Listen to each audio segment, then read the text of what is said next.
रमज़ान में कॉन्स्टिपेशन क्यों बढ़ जाती है? रमज़ान में बहुत से लोग एक कॉमन प्रॉब्लम फेस करते हैं लेकिन उसे कर देते हैं इग्नोर, और वो है कॉन्स्टिपेशन यानी कि कब्ज।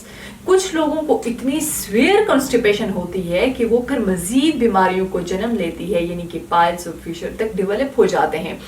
आज हम समझेंगे रमज़ान में बेसिकली कॉन्स्टिपेशन क्यों होती है और इससे बचने के लिए मेडिकली हम क्या कर सकते हैं, कैसे इससे खुद को बचा सकते हैं। सबसे पहले देखेंगे कॉन्स्टिपेशन बेसिकली क्या होता है। मेडिकल टर्म में कॉन्स्टिपेशन का मतलब है बाउल मूवमेंट कम हो जाना, स्टूल का हार्ड हो जाना या स्टूल पास करने में डिफिकल्टी।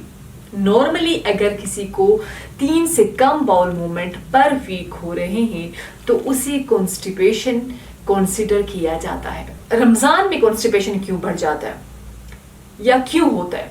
रमजान में रूटीन और डाइट कंप्लीटली चेंज हो जाती है। इस वजह से इंटेस्टाइन्स की जो नॉर्मल मूवमेंट्स स्लो हो जाती हैं। कॉमन रीजंस क्या है? सबसे पहले पानी का कम पीना। रोजे में दिन भर हम पानी नहीं पीते, अगर इफ्तार और सहरी में भी पानी कम पिया जाए तो स्टूल हार्ड हो सकता है। फाइबर की कमी। रमजान में लोग ज्यादातर खाते हैं समोसे, पकोड़े, फ्राइड आइटम्स, रिफाइंड फ्लोर, लेकिन फाइबर फूड्स यानी कि फ्रूट, वेजिटेबल्स, होल ग्रेन्स ये चीजें कम लेते हैं, जिसकी वजह से फाइबर की कमी होती है और कॉन्स्टिपेशन कॉज होती है। फिजिकल एक्टिविटी कम होना। रमजान में ज्यादातर लोग ऑल द टाइम रेस्ट कर रहे होते हैं, ठीक है, मूवमेंट कम होती है, इससे इंटेस्टाइनल मोटेलिटी स्लो हो जाती है, इससे भी कॉन्स्टिपेशन कॉज होती है। अच्छा, ओवर ईटिंग एट इफ्तार। इफ्तार पर अचानक बहुत हैवी मील लेना, ये भी आपके डाइजेशन को डिस्टर्ब करता है। कॉन्स्टिपेशन के सिम्टम्स क्या हो सकते हैं, अलामात क्या होंगी?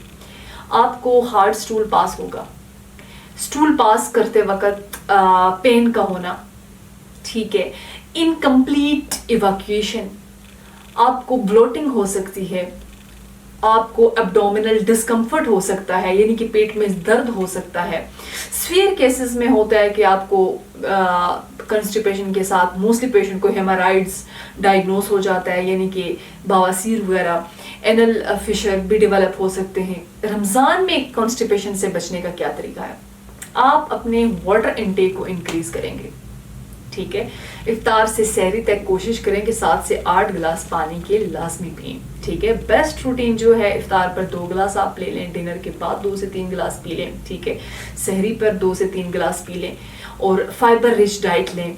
डाइट में इंक्लूड करें फ्रूट्स को, वेजिटेबल्स को, ओट्स को, होल व्हीट रोटी जो होती है, डेट्स वगैरह आप जो है ना ले सकते हैं, माइल्ड वो लग्जेटिव इफेक्ट देती हैं, ठीक है।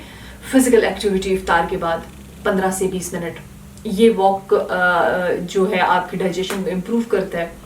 नेचुरल रेमेडीज की तरफ अगर देखें तो इसबगोल वगैरह यूज़ कर सकते हैं, योगर्ट वगैरह यूज़ कर सकते हैं, और फ्रूट्स में पपाया बहुत अच्छा है इसके लिए, ठीक है। मेडिकल ट्रीटमेंट अगर कॉन्स्टिपेशन सीवियर हो तो डॉक्टर प्रिस्क्राइब कर सकते हैं, ठीक है, डॉक्टर के पास जाएं ताकि इस मसले को छोटा ना समझें, क्योंकि ये बाद में अगर ट्रीट ना हो तो बहुत इसके साथ बुरी बीमारियां सामने आ सकती हैं, ठीक है। Thank you.